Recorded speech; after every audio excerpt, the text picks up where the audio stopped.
Hey guys, let's talk about last night's episode of The Originals, and I'm really enjoying this show right now. It's definitely separating itself from its sister show, The Vampire Diaries, and it's becoming its own separate show with its own, starting to become more developed characters, plot lines. It's really good. And there was a lot going on this week, so let's get to it.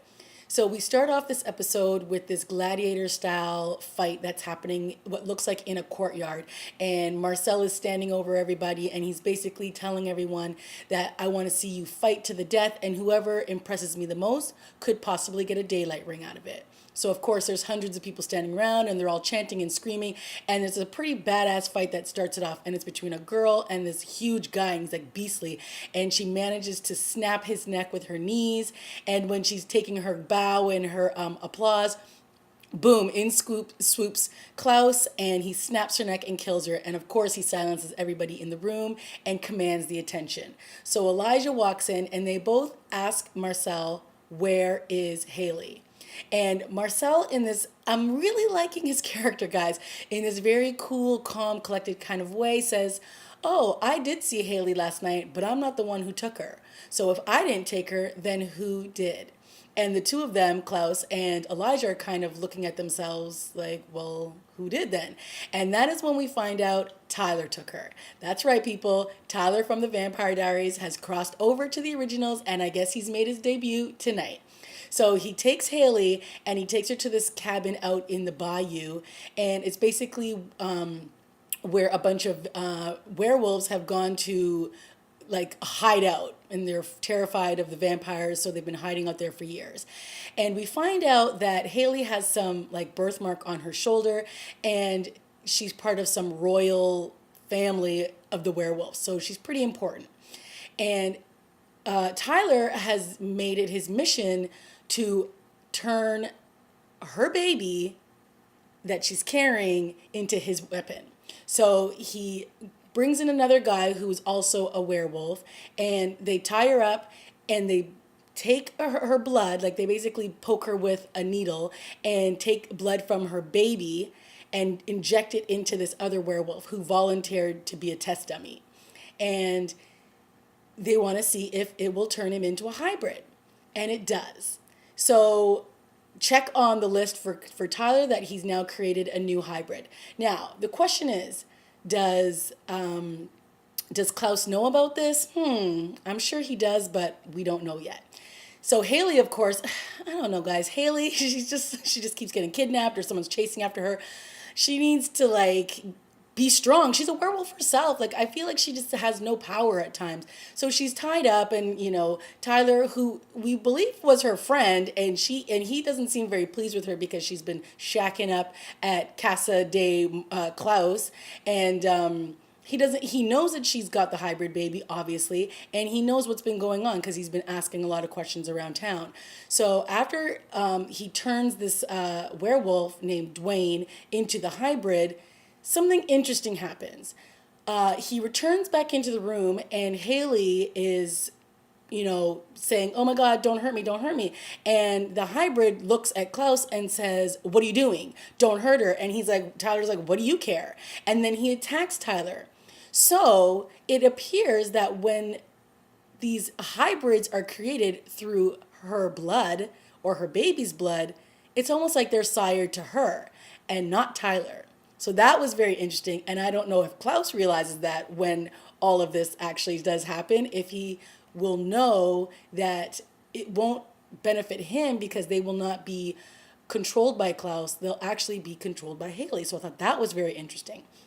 So of course, Haley gets away, and she runs into Elijah in the woods, and they have a couple googly eyes with each other.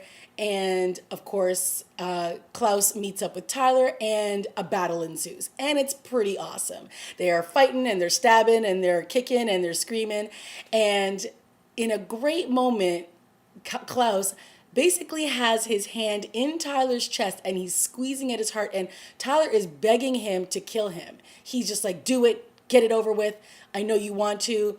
And Klaus is looking at him in his eyes, and he sees that he wants him to end it, and he says, "Death would be too good for you. It would be too kind. I'm going to let you live and suffer, and you will know. And then he compels him to know, and he says, you just know that you are not important to me and I don't care about you. So go on the rest of your life knowing that.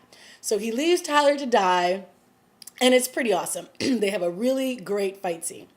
So Haley comes back to the cabin with Elijah, and they basically confront Klaus and they say, did you know this whole time that my baby could produce more hybrids for you? And of course, Elijah, he kind of has this look on his face like he doesn't really know what they're talking about. And then he has this awesome scene with Elijah. And he's just, and one of the things about Klaus that I will say that I've always liked is he always seems like he's been a wounded child. And he feels like he's the bastard child. And he feels like he's been left out of the circle. Knowing that he was a hybrid from when he was little, he always felt different from the rest of his family. But family means everything to him. But Elijah is always the good guy in Klaus's eyes. So they have this really wonderful dialogue here where he's basically sulking and he's like, oh, of course everybody believes you. Of course everybody loves you. Haley, ran to you for help and nobody cares about me. And it's like kind of like he's whining. But, it's a very powerful scene because you can see the hurt in Klaus's face when he's talking to Elijah and he's saying, this is how it's been all my life. And then he says, I'm going to go on and I'll continue to play the role that you guys have all designated for me, which is the bad guy. So he leaves and Elijah and Haley go back into the cabin and they have another, a few googly eyes with one another. And you can tell that these two have a lot of chemistry together. I will admit it. I'm actually liking the two of them together. They definitely work for me. And so they're helping to pack up the cabin because, as I told you before, this is sort of where a lot of werewolves have gone to hide out. And this is sort of the last, there's only a few people left and there's a lot of books and stuff. So I guess she's just trying to gather up some things because she feels bad that there's all this stuff left behind. And when she goes outside, there's a book on the door, on the floor outside the door, and it's like a Bible and it's got all these ancestral names in it and it's like a family tree. And then it comes down to this name and she thinks it's her because it has the same birthday as her. So very interesting. So she shares all this information with Elijah, which is another reason to bond the two of them together. So in the other storylines that were happening in this episode was Marcel. And Marcel bumped again into Rebecca, who everyone thought left town last episode, but of course she came back because she thought that Marcel had done something to Haley. So she confronts Marcel and asks him, what did you do with her? And he says, I didn't have anything to do with her. I already talked about this with your brothers. And then he takes her to this place where he now buries all these people who have betrayed him and have lied to him in his life. And this is a place that he was going to turn into, I guess, the home for Marcel and Rebecca back in the day when he thought that they were going to live happily ever after together.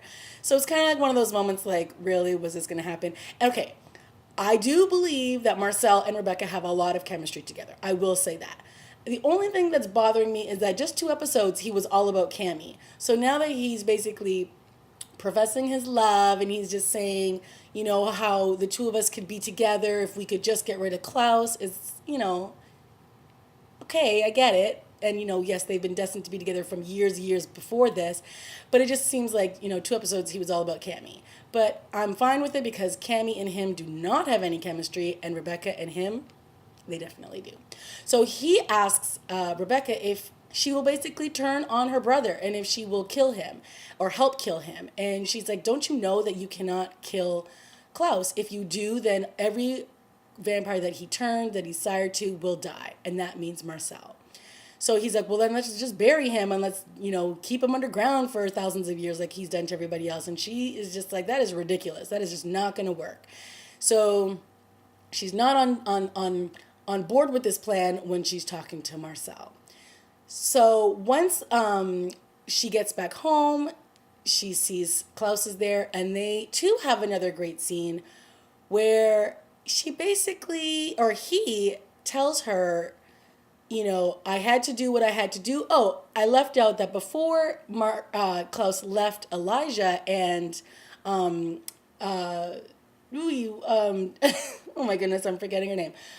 Before he left the two of them back at the cabin, Haley and Elijah back at the cabin, he bit Elijah. And we all know that if Klaus bites you, then you could die because he's got that blood in him because he's a hybrid, and only his blood can cure you. But apparently, because you're an original, it doesn't really have any effect on you that way. I guess it'll just create hallucinations and you'll get dizzy and whatever.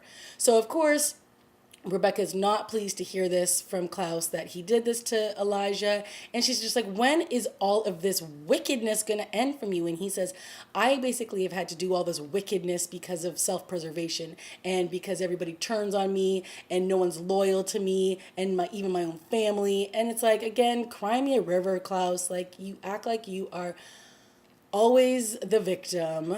But, they do have another great moment. And so he looks at her and he says, now, because I can't count on Elijah, you will be the one who will spy on Marcel for me.